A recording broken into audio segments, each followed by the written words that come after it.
Et salut à toutes et à tous, bienvenue dans cette nouvelle vidéo. Je vous fais une petite vidéo aujourd'hui pour vous dire que je suis là évidemment, mais aussi pour voir un petit peu ce qu'il y a dans les bois et voir un petit peu ce qui va sortir prochainement si c'est pas encore sorti. Là c'est la petite session pour voir un petit peu ce qu'il y a dans les bois. Donc allez, je vous emmène, c'est parti. Donc aujourd'hui, pas trop de suspense pour ceux qui savent, mais à mon avis, on va commencer à trouver de la girole bientôt. Donc je vais sur mes places à girole. Bon là, on trouve des petits champignons. Alors ici, on est sur une espèce qui ressemble un petit peu au colibri du chêne. Voilà, mais il a un mamelon. Ici donc, à mon avis, ce n'est pas ça. Lame très serrée, décurrente il me semble. Plutôt adnée, pardon. Voilà, donc petits champignons là, il y en a 2-3. Donc ça prouve que ça pousse évidemment. Évidemment, en début de saison, avec un petit tapis de feuilles comme ça, c'est difficile de les voir. Donc je marche pas là où je sais qu'elles vont pousser. Je marche un peu à côté, je regarde un petit peu autour des feuilles. Et voilà, là j'ai un endroit un tout petit peu plus haut où j'en trouve également. Donc je vais aller regarder et je vous reprends dès que je trouve quelque chose d'intéressant. Bon, voilà, je suis sur la deuxième place que je vous disais. Et à première vue, il n'y a rien en girole. Mais fait intéressant, attention. Bah regardez, je retombe sur le même champignon. Même autre champignon qu'il y avait juste en dessous. Donc peut-être que c'est un indice. Alors peut-être c'est juste une coïncidence, mais peut-être un indice de la présence de girole, ou en tout cas du bon biotope à girole. Girole pruineuse évidemment, palens, qu'il y a par ici. Alors ça fait déjà un petit moment qu'il pleut dans ma région. Je suis de l'Isère, du 38. Donc ça fait un petit moment là qu'il pleut. Et quelques semaines je dirais. Et qu'il a fait des températures, ma foi, pas trop fraîches. Même assez chaudes à certains moments. Là ça s'est bien rafraîchi ces quelques derniers jours. On est à la période des 100 glaces. Et forcément ça s'est rafraîchi. On a même eu de la grêle. Donc c'est normal qu'il fasse frais, mais je pense que du coup le petit coup de chaleur qu'il y aura semaine prochaine, fin de semaine prochaine, ils annoncent jusqu'à presque 27-28 degrés. Donc là on va avoir des températures d'été, estivales. Donc on va regarder, il y a encore les mêmes champignons juste là, à côté de quelques polypores sur le bois mort. Donc voilà, il y a du champignon qui sort, hein. Peut-être un petit peu tôt pour les girolles par ici. Je sais que j'ai vu sur les réseaux qu'il y en avait qui en trouvaient. Peut-être dans les régions un petit peu plus chaudes que là où je me trouve. Encore le même champignon juste ici et un peu plus bas. Voilà, donc il y en a des champignons.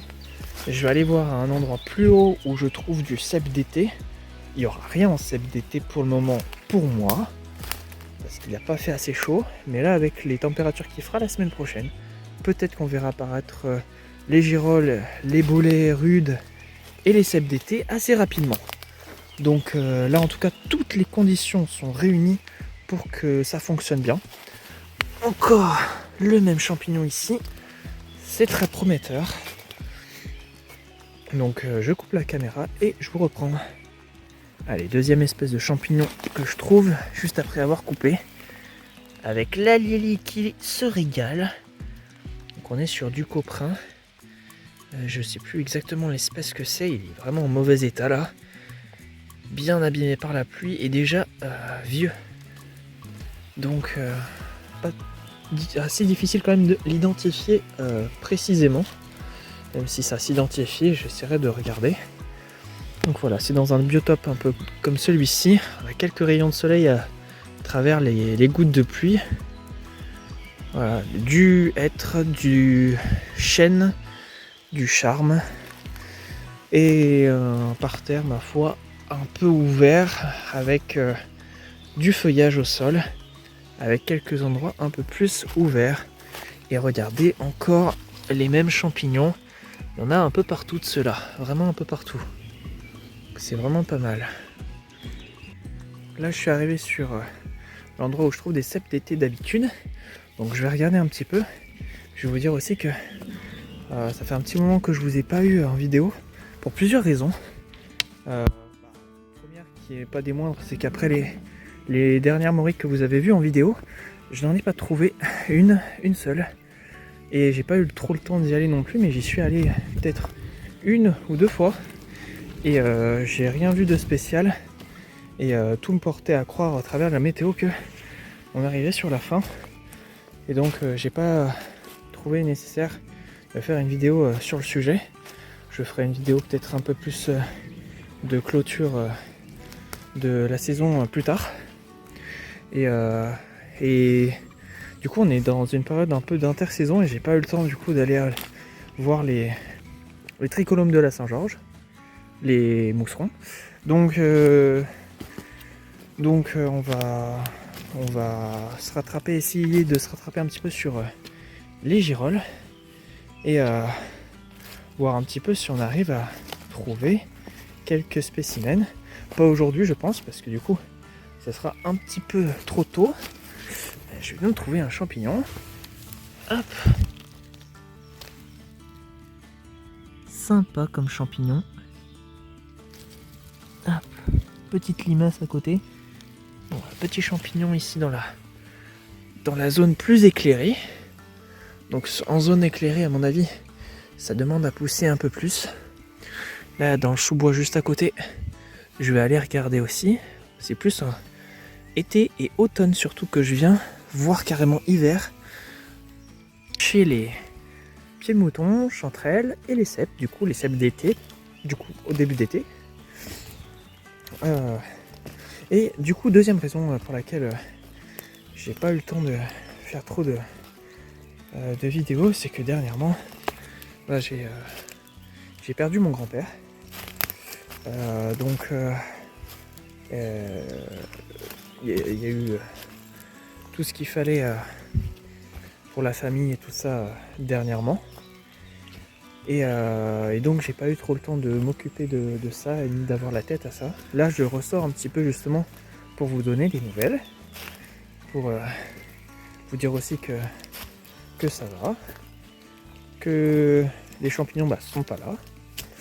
Et en parlant du coup de champignons, mon grand-père était un fan de champignons aussi, notamment dans la famille beaucoup les morilles.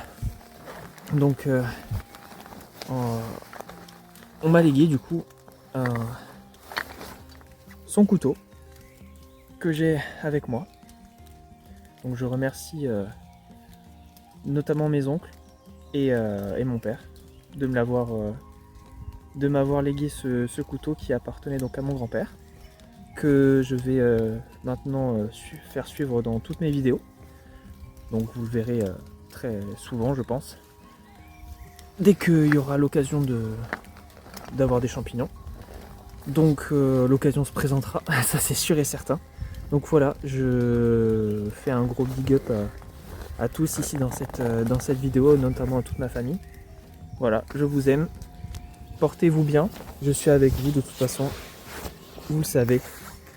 Et je ferai en sorte d'honorer du coup sa mémoire en utilisant ce couteau du mieux que je peux et en prenant soin évidemment.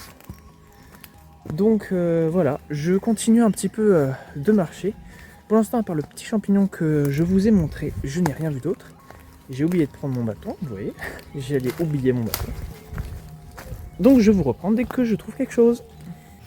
Hop, en rapide, ici, détour sur cette coquille, car on est effectivement durant la période de nidification de certains oiseaux et beaucoup d'œufs ont éclos. Et ici, on est sur du pigeon ramier, donc les jeunes du pigeon ramier ont éclos. Hop, ça c'est un indice fiable. Voilà, juste vous montrer ça. Alors oui, j'ai commencé également à préparer des petites vidéos, notamment sur l'aspect des plumes, pour apprendre à ceux qui n'ont pas trop l'habitude à savoir où trouver ces plumes-là, à quel endroit, à quelle période de l'année aussi. Bref, c'est des petites vidéos qui paraîtront, je pense, dès que j'aurai un petit peu de temps, ou alors qu'on est en période creuse. J'y avais préparé notamment pour cette période-là un petit peu plus creuse là, parce que j'avais pas prévu de faire de vidéo. Donc j'attendais qu'il fasse beau, mais le beau temps ne veut pas venir. Et il y a eu plein de choses qui se sont faites, qui se sont passées et qui ont fait que ça a retardé. Donc vous en faites pas, j'ai écrit les vidéos, il faut juste que je les tourne. Et elles paraîtront en short YouTube, si j'arrive à me dépatouiller là-dessus. Et ensuite, si certains sujets méritent vraiment une vidéo complète, je ferai une vidéo complète pour apprendre notamment à reconnaître les plumes, mais ça vous avez déjà la série qui est en cours, mais également à savoir quelles espèces vous pouvez trouver à quel endroit sur l'Hexagone en France, notamment sur les plumes, notamment les espèces les plus connues. Bon, il y a une grenouille qui saute. C'est très... où est-ce qu'elle est? Elle est là, mais elle est partie dans les feuillages. Voilà. Donc c'est surtout les espèces connues que je vais faire dans un premier temps. Et peut-être par la suite un peu moins connues.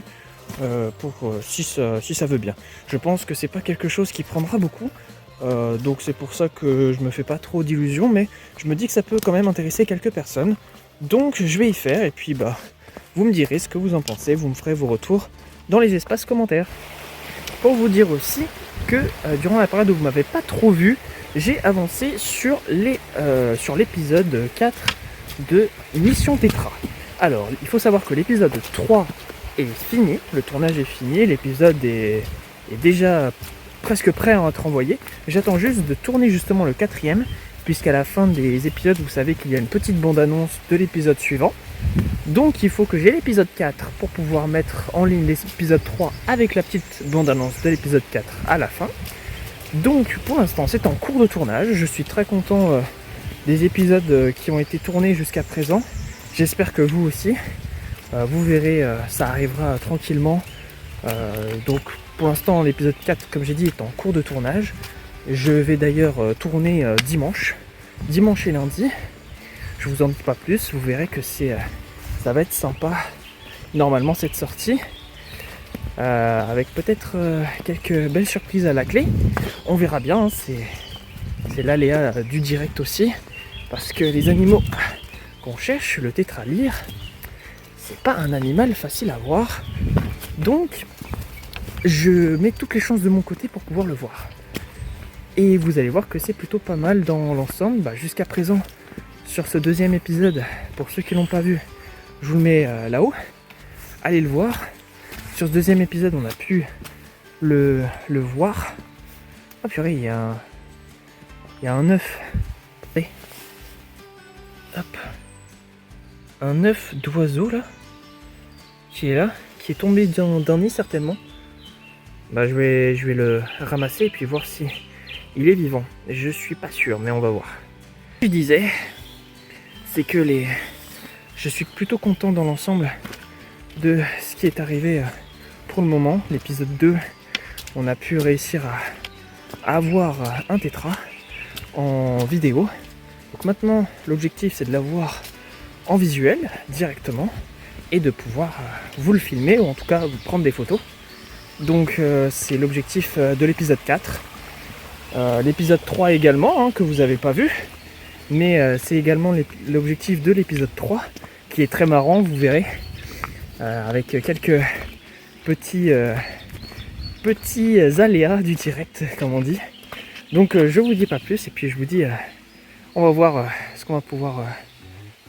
Vous verrez bien. Bon, l'œuf s'avère être un caillou. Oui, en effet, un caillou. Donc il a extrêmement bien la forme de l'œuf. Bon, c'est pas grave. Donc moi je voulais me diriger vers un endroit où normalement c'était zone sud, donc beaucoup plus exposé pour les girolles. Mais du coup je me rappelle que le chemin pour y aller, c'est pas un chemin hyper carrossable et facile d'accès. Surtout quand il a plu, et vu qu'on a eu de gros orages là ces derniers jours, je ne vais pas tenter le diable et y aller. Je vais attendre que ça se calme un petit peu et que ça s'assèche pour pouvoir y aller. Sinon, il faut que je marche énormément. Et pour un début de saison, pour l'instant, j'ai vu qu'il n'y avait rien qui était sorti. Je vais pas aller marcher des kilomètres pour rien dans un sens. Donc, je irai à un autre moment. Et ben voilà, première girole de l'année. Voilà, on descend avec mon père et puis là, hop, il les voit. On a regardé quoi? On est arrivé dans le 10 spot. secondes à peine? 10 secondes, voilà. On est 10 secondes dans le spot et c'est bon, on y est. Génial. Allez, on va continuer, voir si on en trouve d'autres, mais c'est un bon indice, là, on est heureux. Et deuxième champignon. Ici, nouvelle espèce, Russule charbonnière. Ah voilà, ça a bien poussé, hein. Déjà une belle taille. Juste ce qu'il faut pour être ramassé, donc c'est super. Donc on rappelle que la Russule charbonnière, elle a des lames qui ne cassent pas quand on les frotte. À une main, c'est un peu compliqué de vous montrer, mais elle a les lames qui ne cassent pas. Le pied, lui, par contre, est cassant, crayeux. Vous voyez, tac, facile. Et donc, c'est un très bon comestible. Alors que la girole est un excellent comestible, elle pousse en même temps et c'est aussi un très bon comestible. Et super. Donc sur ce, je vous propose d'arrêter là pour la vidéo pour aujourd'hui. Voilà, c'était simplement une vidéo information et puis voir un petit peu ce qu'il y avait aussi dans la forêt. Donc pour l'instant, pas grand chose de mon côté en Isère. Donc il va falloir attendre. Donc la semaine prochaine, il fait un petit peu plus chaud. Il faudra donc attendre, je pense, 2 à 3 semaines avant d'avoir nos girolles. Et peut-être aussi du coup nos bolets rudes et septétés qui arriveront bientôt. Voilà, je pense que courant de mois de juin, on va pouvoir avoir, je pense, quelques belles récoltes, s'il fait pas trop sec derrière non plus. Ah, on a une buse, on a des buses juste au-dessus. Voilà, qui nous disent coucou. Donc je vous dis à une prochaine fois pour une nouvelle vidéo, pour de nouvelles aventures. Et salut à toutes et à tous.